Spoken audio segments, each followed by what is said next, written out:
આકાશવાણી ભુજ સમાચાર કલ્પના શાહ વાંચે છે. નમસ્કાર. લોકસભામાં જાહેર પરીક્ષા ગેરરીતિ નિવારણ સુધારા વિધેયક 2026 રજૂ કરાયું. આ વિધેયક જાહેર પરીક્ષા ગેરરીતિ નિવારણ અધિનિયમ 2024માં સુધારો કરે છે. કર્મચારી જાહેર ફરિયાદ અને પેન્શન રાજ્યમંત્રી ડોક્ટર જીતેન્દ્રસિંહે ગૃહમાં આ વિધેયક રજૂ કર્યું. આ કાયદામાં ઘણી મહત્વપૂર્ણ જોગવાઈઓ સામેલ છે, જેમાં 10 વર્ષ સુધીની કેદ, 10 કરોડ રૂપિયા સુધીનો દંડ અને દોષિત ગુનેગારોની મિલકતો જપ્ત કરવા જેવી કડક સજાનો સમાવેશ થાય છે. કેસોના ઝડપી નિકાલ માટે કાયદામાં દરેક રાજ્ય સરકાર અને કેન્દ્ર શાસિત પ્રદેશને દૈનિક ટ્રાયલ માટે ખાસ ફાસ્ટ ટ્રેક કોર્ટની સ્થાપનાનો ઉલ્લેખ કરાયો છે. તેમાં ગુનાઓની તપાસ પોલીસ સ્ટેશનમાં માહિતી નોંધાયાની તારીખથી 2 મહિનાની અંદર પૂર્ણ કરવા અને ચાર્જશીટ દાખલ થયાના 3 મહિનાની અંદર ટ્રાયલ પૂર્ણ કરવાની જોગવાઈ કરવામાં આવી છે.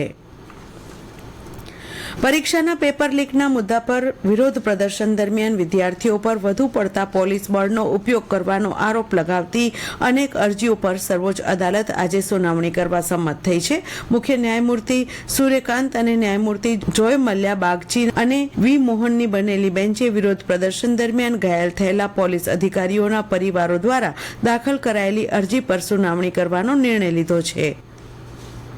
મુખ્યમંત્રી ભૂપેન્દ્ર પટેલે ગઈકાલે ગુજરાત જહાજ નિર્માણ અને સમારકામ નીતિ 2026નું અનાવરણ કર્યું. આ નીતિ રાજ્ય તેમજ દેશના જહાજ નિર્માણ ક્ષેત્રને નવી દિશા આપશે.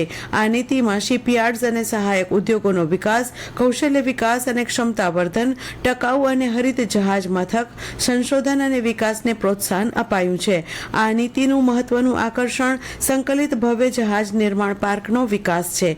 રોકાણ અને ઔદ્યોગિક વિકાસને પ્રોત્સાહન આપવા માટે આ નીતિ હેઠળ વિવિધ નાણાકીય અને બિન નાણાકીય પ્રોત્સાહનો અપાશે. તેમાં મૂડી સહાય, સ્ટેમ્પ ડ્યુટીની પરતફેર, વ્યાજ સહાય, ડ્રેઝિંગ સહાય, એમએસએમઈ પાસેથી ખરીદીને પ્રોત્સાહિત કરવા સબસિડી, વીજળી દરમાં સહાય અને પાણીના ચાર્જમાં સબસિડી અપાશે. આ નીતિ રાજ્યમાં જહાજ નિર્માણ ક્ષમતા 50 લાખ ડેડવેઇટ ટનેજથી વધારવા તેમજ 5 લાખથી વધુ વ્યક્તિઓને કૌશલ્ય વિકાસ અને ક્ષમતાવર્ધન માટે તાલીમ આપવાની દિશામાં પ્રેરક બળ બનશે.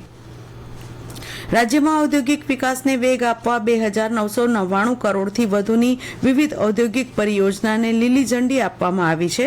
ગાંધીનગર ખાતે નાયબ મુખ્યમંત્રી હર્ષ સંઘવીની અધ્યક્ષતામાં યોજાયેલી શ્રેણીબદ્ધ બેઠકોમાં 32 જેટલી પરિયોજનાને મંજૂરી અપાઈ છે, જેમાં કમિટીએ 1,977 કરોડના કુલ મૂડી રોકાણ ધરાવતી અરજીઓ મંજૂર કરી, જેનાથી અંદાજે 4,739 સીધી રોજગારી ઊભી થવાની ધારણા છે.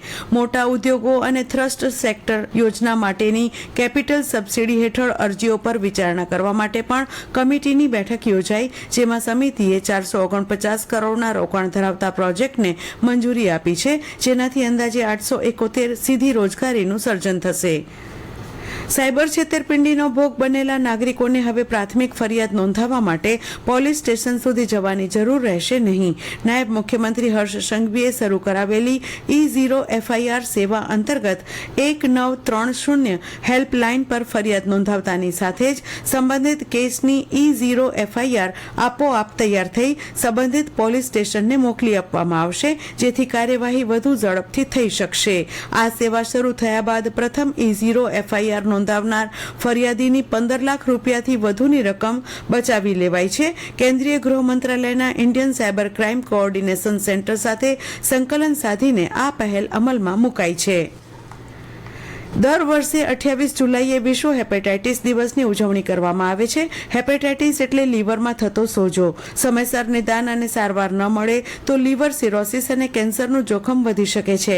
ખાસ કરીને ચોમાસામાં દૂષિત પાણી અને ખોરાકથી હેપેટાઇટિસ A અને E નું સંક્રમણ થઈ શકે છે.